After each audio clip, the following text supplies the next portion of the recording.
hard, and many people did lose their jobs.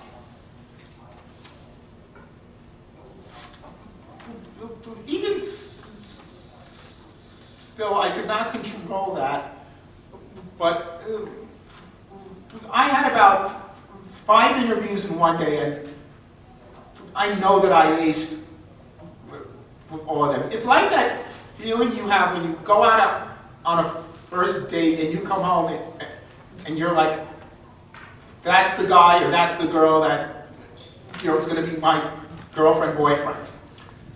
Well, 3 months passed and nothing happened. And I was like, well, how come I haven't heard anything? And as we all know, the government moves it in Mach 5 when it comes to everything. But about 3 weeks later, I got that dreaded email. One of the recruiters I spoke with emailed me, and she said, I don't know what's going to happen with our budget. I mean, and she said if it was any consolation to you, I wanted to hire you, but if you get another offer, I would take it. I was devastated. I came that close. I was like, this is the pot of gold at the end of the rainbow. Well, I'm going to leave and I'm never coming back. And the next couple of days after that were rough. I mean, people would ask, do you want to go out? And no, I'm not in the mood to. But 1 month I stewed. I was like, what could I have done? I did everything. It was during that time that I went to visit my grandfather at his final resting place, and I guess I really lost it, and I spouted off, and I yelled up at the sky like, "Okay, you've had your fun. Okay, when is it going to be my time? Is this a joke to you? I mean, are you laughing?"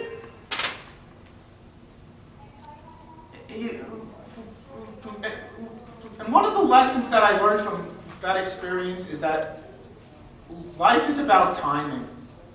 I often joke that on my epitaph it's going to read, Stephen Kaufman, he's finally on time for something. And because the story of my life is bad timing. Either I'm in the right place at the wrong time, the wrong place at the right time, the wrong place at the wrong time. It's never the right place at the right time. In fact, my grandfather is buried next to a dentist. I kid you not. His epitaph reads, he's filling his last cavity. Yeah. Apparently he's got a sense of humor. So after I came back from Houston, I still continued to send out resumes, and I got an email from the NIH, which is the National Institutes of Health. And they were having a hiring event for individuals with disabilities. I went down there. It should have lasted half an hour. It wound up lasting 2 hours. I mean, I like to joke that putting a microphone in front of my face is a very dangerous thing, because I could go on and on. The NIH then called me back for a second interview, and I was like, why? I did well on the first one. If you apply for jobs with the federal government, all your interviews are done on a panel basis. Well, about 5 weeks later, I was in the movies in the daytime, which I say is one of the perks of working part-time, because you don't have to deal with like kids running around and everybody chatting in the movie. I will never forget this. I was watching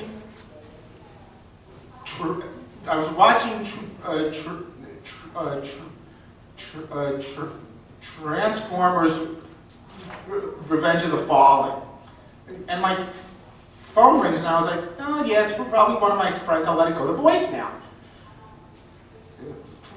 And I look at it, and my heart started to race a little bit faster because it was the 301 area code.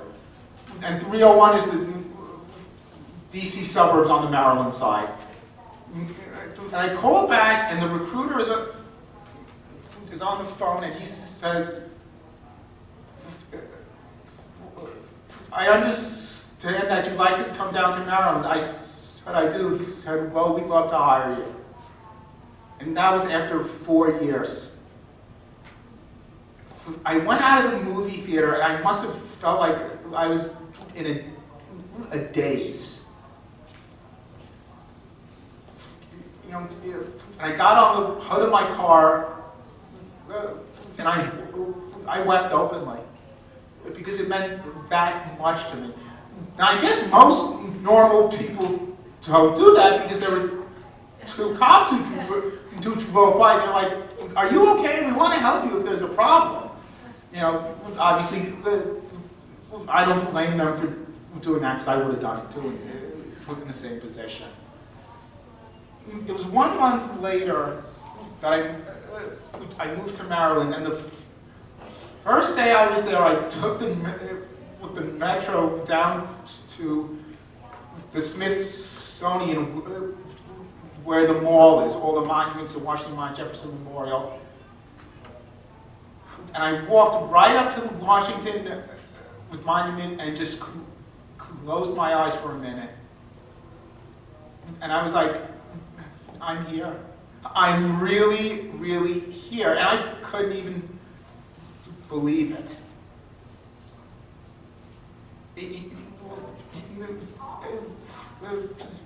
I've met people who will tell you that that their dream came true when they married their first love, or they hit the lottery. That was my dream coming true. To me,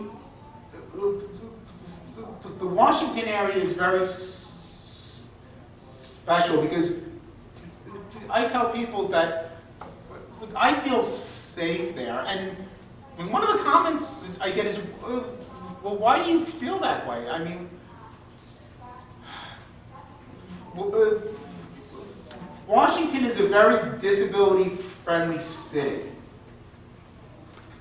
I've met amazing people who are deaf, who are handicapped, who have overcome great challenges, and they inspire me. To me, Washington it's an area where I can be myself as a person who stutters and who has Asperger's. I mean,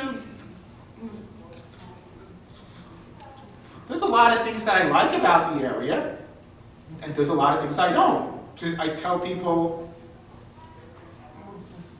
the pro is that I work for the government. The con, I work for the government. And we've got opportunities in Washington that you cannot get anywhere else.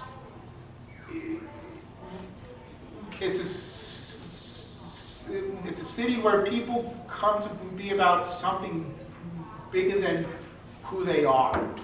Many people take significant job cuts to work for nonprofits because they believe strongly in what they do.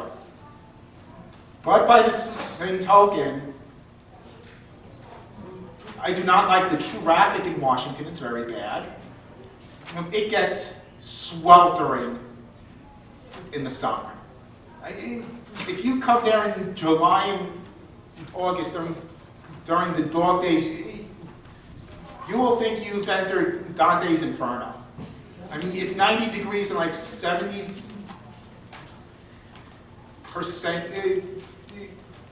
humidity. It's oppressive. It makes you thankful that CVS sells deodorant. I mean, when people hear that it's 90 degrees and 70% humidity, I tell people, well, to quote the esteemed Paris Hilton, you know what, that's hot. Or humid, depending on how you see it. I do not have to run the same speed as everyone else does. I'm okay with being me, and one of the things I learned as a person who stutters is that it's very dangerous to feel like you have to be fluent now.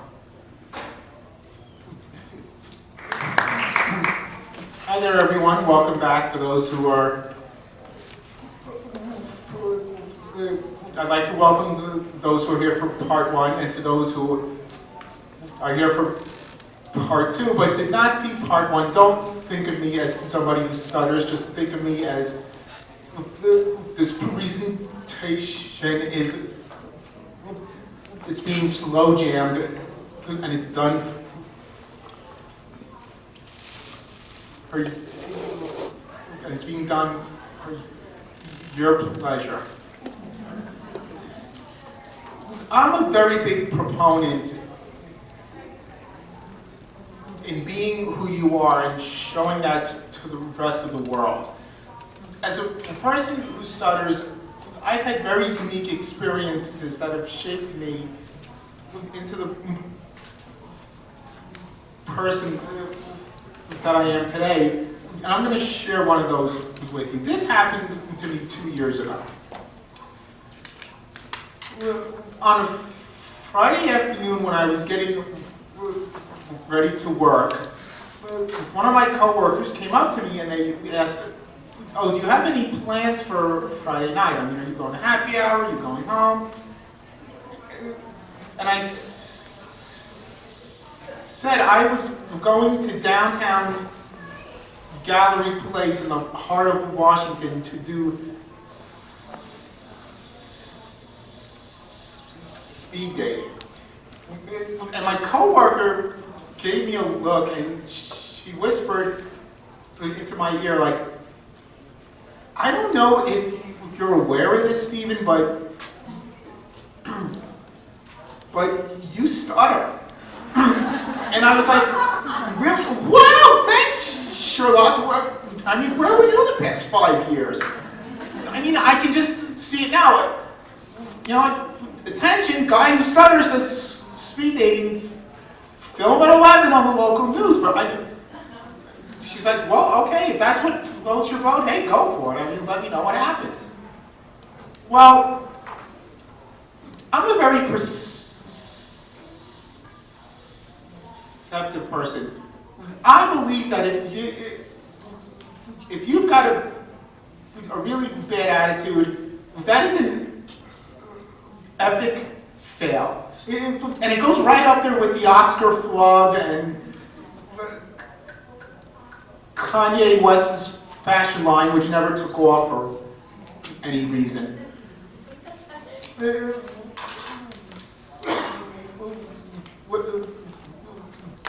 When I did speed dating, and I'm here to give women a compliment, women notice everything. No, it's true. You cannot put anything past a woman.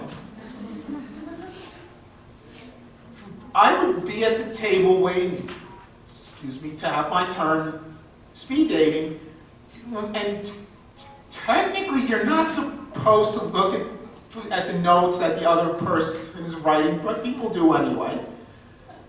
Here were two samples I saw. The guy has Freddy Krueger nails, ew, disgusting. Yeah? Or here's another one.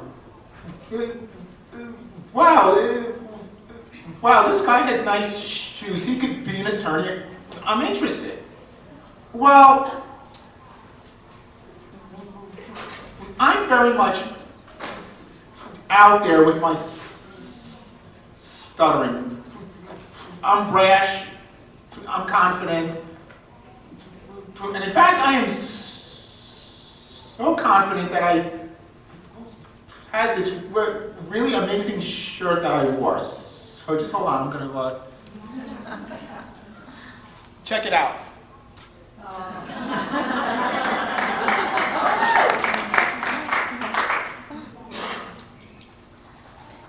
In fact, my ex-girlfriend actually has one that says, "Keep calm and carry a fabulous handbag." But, obviously I have no idea what that means, but if it makes her happy, hey, well, I'm good. Well, what I noticed, I was speaking to one woman, and we were really having a very good conversation, and I was about to check her name off, and she came back and said, "You probably shouldn't have done that because I'm not going to check you." And I said, "Oh, why not? We're having a nice time. We're relating." In her defense, I'm going to say something. Has anybody heard the term high functioning on the spectrum? I am. I have mild to moderate Asperger's, and as I learned the hard way from experience, just because a woman smiles at you, it does not mean she wants to go out with you. There's many women who are naturally courteous and they don't want to be rude to you. Well, I asked her, "Well, why are you not interested?" And she said, "Because I'm 5'11". And I was like, "Okay, I'm getting gray hair and my hairline is receding. What's your point?" And she said, "No, you really don't understand me. I'm 5'11". And at first it didn't sink in, and and the more I started to think about it, I realized that the woman was embarrassed because she was tall. My guess is, and her name was Heather. My guess is Heather heard the jokes. "Oh, hey, how's the air up there? You should go play basketball," all that kind of stuff. She probably walks into a room. If she's got heels on, she goes from 5'11" to what? 6'3"? Can any women give me a correct amount on that? 6'2", 6'3"? Okay. Just tall. She probably walks in and everyone's like, "It's the giant monster, run for the back," and she feels self-conscious. And I said to her, "Of all the things to be embarrassed about, your height is one of them?" And she was like, "Well, I hope you understand." I said, "No, I'm sorry, I don't." And I did this, and I commented, "By the way, I stuttered, I have Asperger's. I will gladly trade my issues for yours." She got real quiet after that. Well, after the event came to an end, I I went on the metro downstairs, and who do I happen to see but Heather? And we were headed in different directions. I was headed toward Maryland, she was headed toward Virginia. And I went up to her and I said, Heather, can I talk to you for a minute? And she turned around and she said, you know, you're very persistent. That's not an attractive trait to have. I said, neither is somebody who needs their attitude adjusted. She whirled around and she was like, are you lecturing me? I mean, you stutter and you're lecturing me about self-esteem. Look who's talking, Mr. Keep Calm and Stutter on. I'm not the one wearing that. Well, at that point, I don't think there was anything I could have said that was going to change her mind. And the only thing left to do is, is to say, Heather, have a nice trip home to Virginia. And one of the lessons that I learned very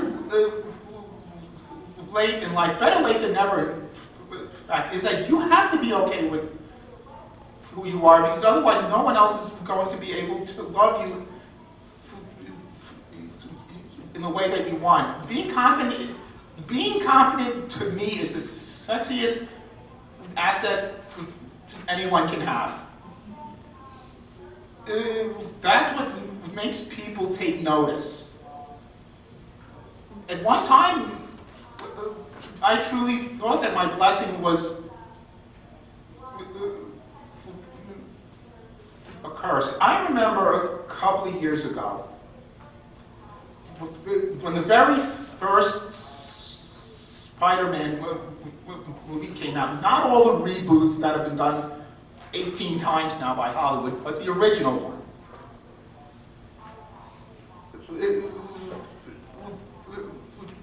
In the very last scene of the movie, what you have is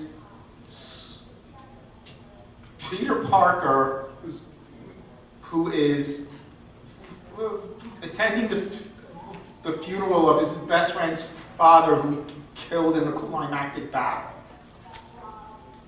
And Peter's best friend comes up to him and he says, Peter, thank God you're here. I never could have made it through this without you. And he says, I'm going to kill Spider-Man for taking my dad away from me. And in walks Mary Jane Watson, the girl Peter's been chasing the whole movie. And she comes up to him and she says, you know, you were always there for me. I really appreciate it. You know, do you think maybe we can, take this relationship to the next level? And you know how badly he wants to tell her that. And it's literally killing him that he can't. And he says, I promise that I will always be there to listen to you and to support you, but all I can be right now is your friend. Obviously, that's not what she wants to hear, and she does that in typical, like, just my friend? All you want to be is my friend. He says, I'm sorry, that's all I have to give. And as he's walking away from the funeral, her jaw drops in horror and she turns around. And the reason why is because she realizes who he really is. And Peter is talking off screen and he says, no matter what I do, it's always going to be my friends and my family who pay the ultimate price. Because what he talks about is that this gift of incredible strength that nobody can understand, it's a blessing, but it's that same gift that's going to make his life very difficult.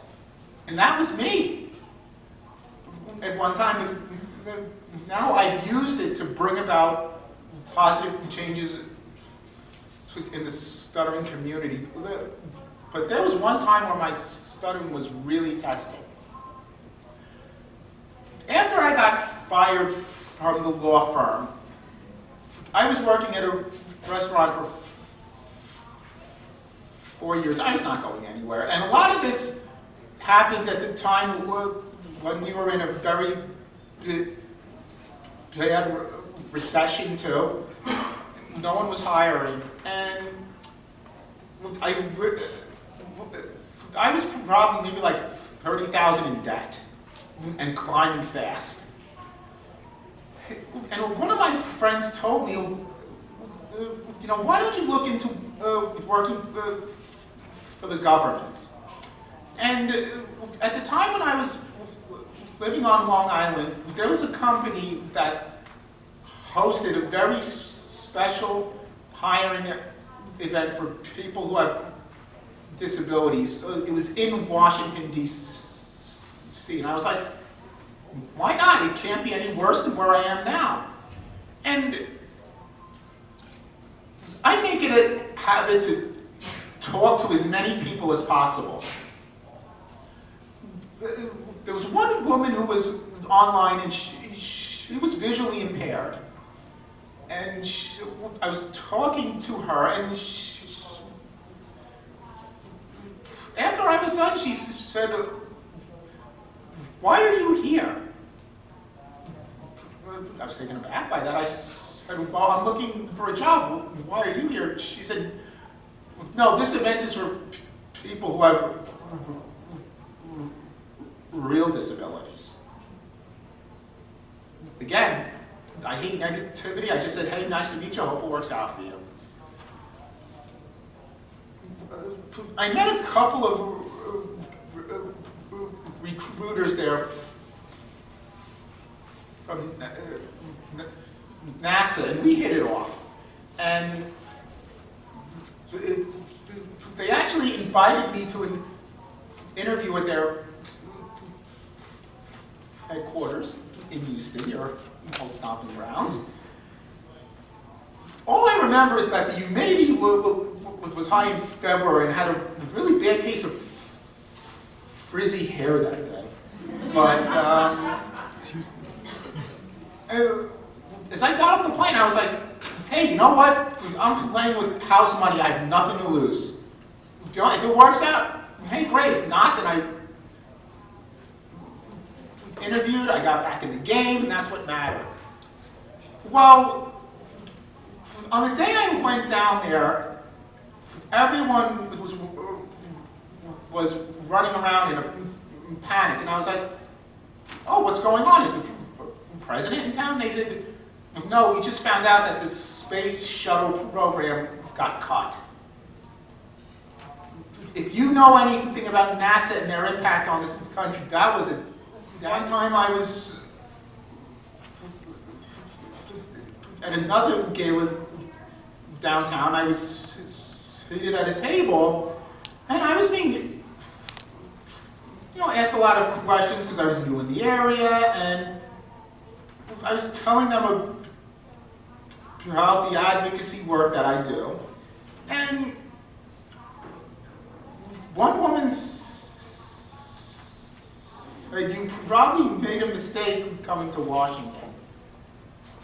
And I was like, okay, well, why do you feel that way? And she said, look, I'm sure you're very nice, and I think what you do is great, but Washington is not that type of city.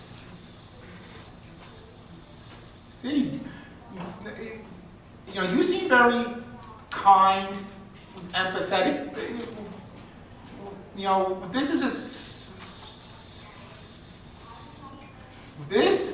a city that embraces the type A mentality.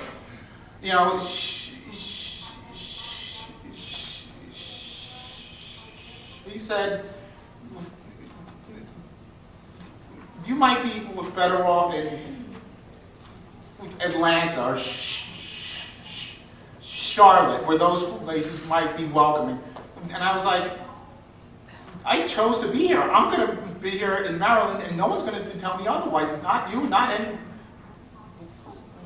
anybody else.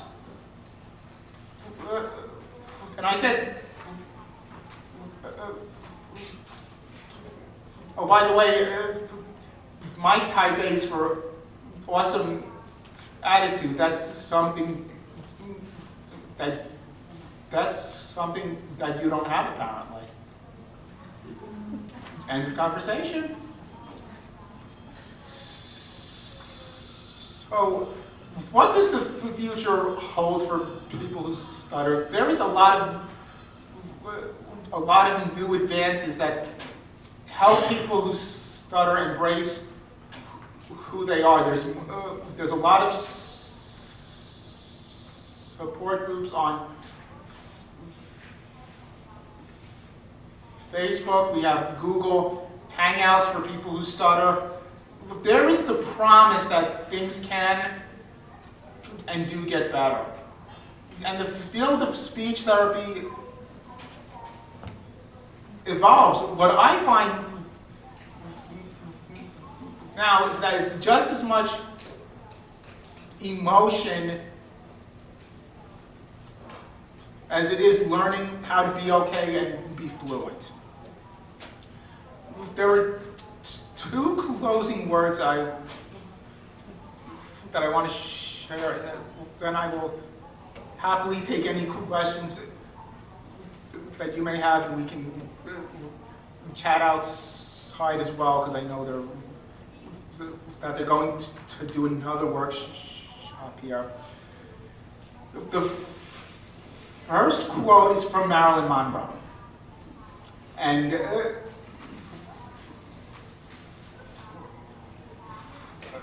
I like to tell people that Marilyn Monroe was Megan Fox even before there was a Megan Fox.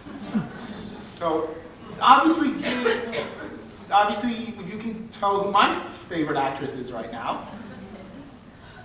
Her quote is, "I am selfish, impatient,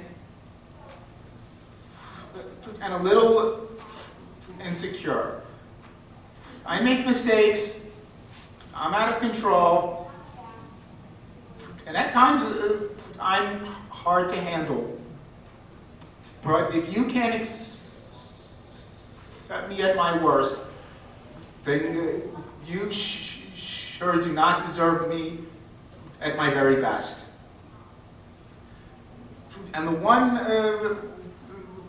that I will end with is from a comic book movie. It's called Hellboy. It came out a couple of years ago. And that quote is, what makes a man a man? A friend of mine once wondered, is it his origins? Is it the way he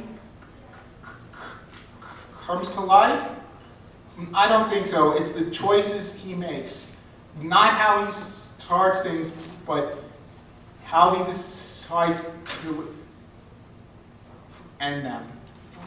And the choice of acceptance with stuttering is up to you. It's no one else.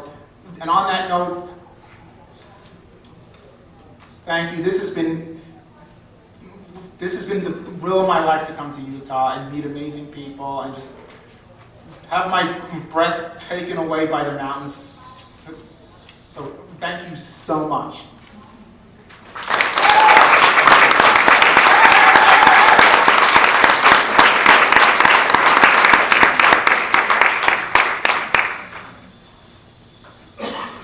So I'll be available if you guys have any questions you want to give me.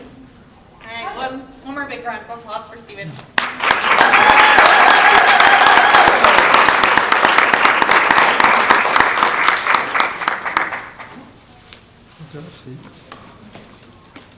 All right, any questions? Does anybody want to comment?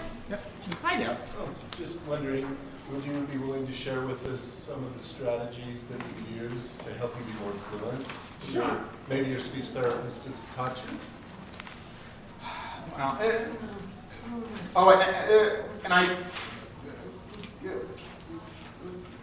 I forgot. Just let me know who you are and where you're from. Oh, okay.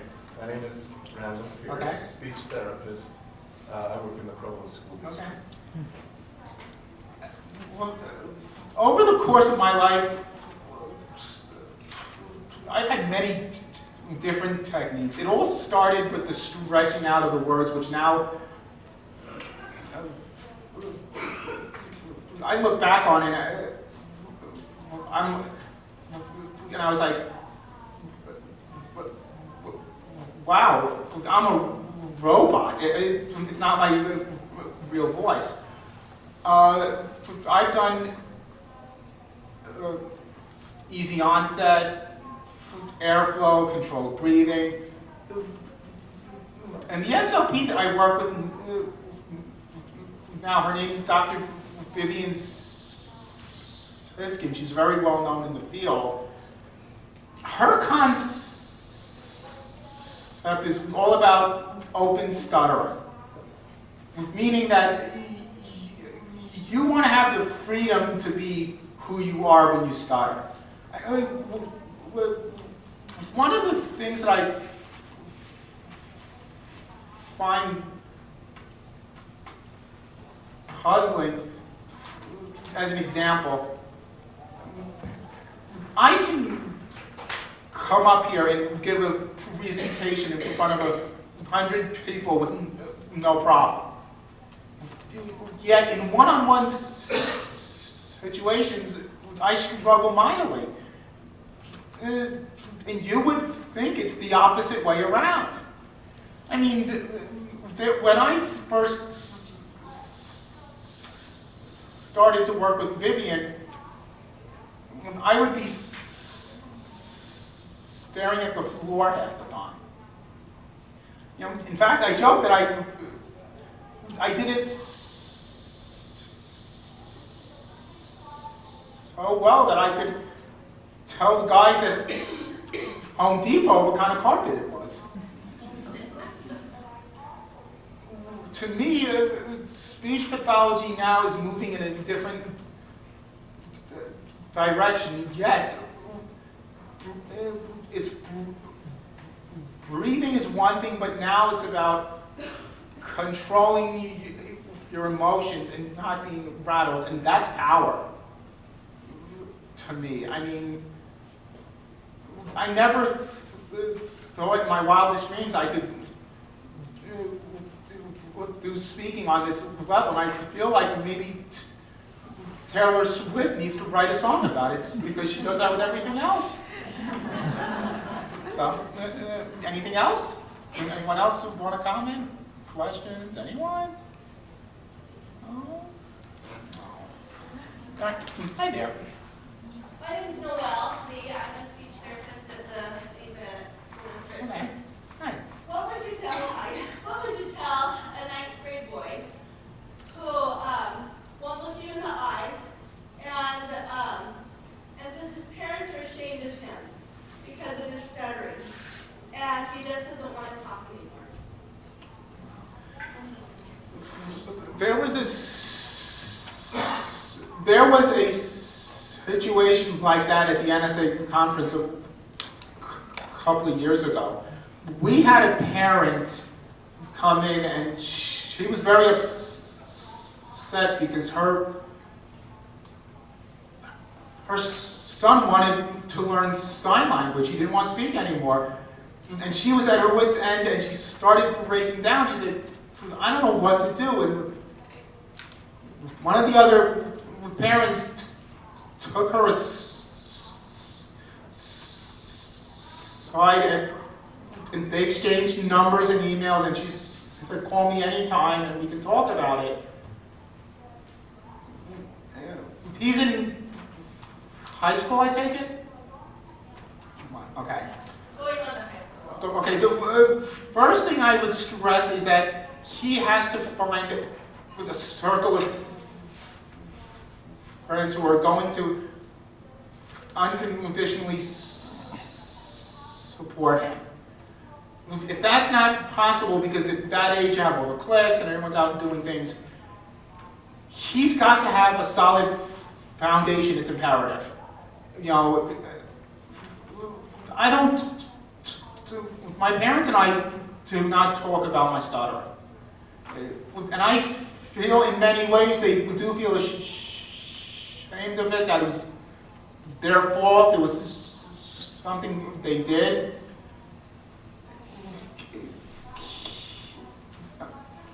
He might want to get involved in a group of faith that's faith-based. And if there's any teachers who can mentor him and reach out, that would be very helpful. Especially because I think teachers are incredible people, and I'm very sorry they do not get paid more than they do, although, I don't know, is the pay here in Utah good for teachers? No. Okay, that answers that question. But I think all those three things would really create a good bedrock, and you can go from there. Right? Anyone else? Can I comment on that, Steve? So there's actually a Salt Lake City support group for that. So if he wants to come along, I can get with you once we're done here and pass it on to you. Okay.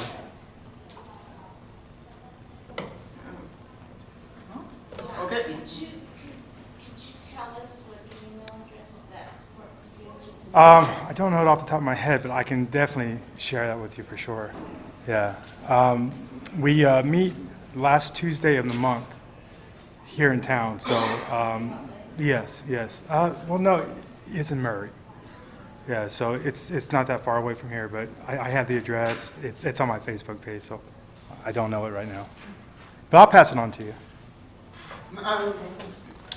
If you want the address, you can go onto the NSA site at westutter.org and click the tab Who We Help. And there's a link of chapters on there. And that can put you in touch with the chapter leader.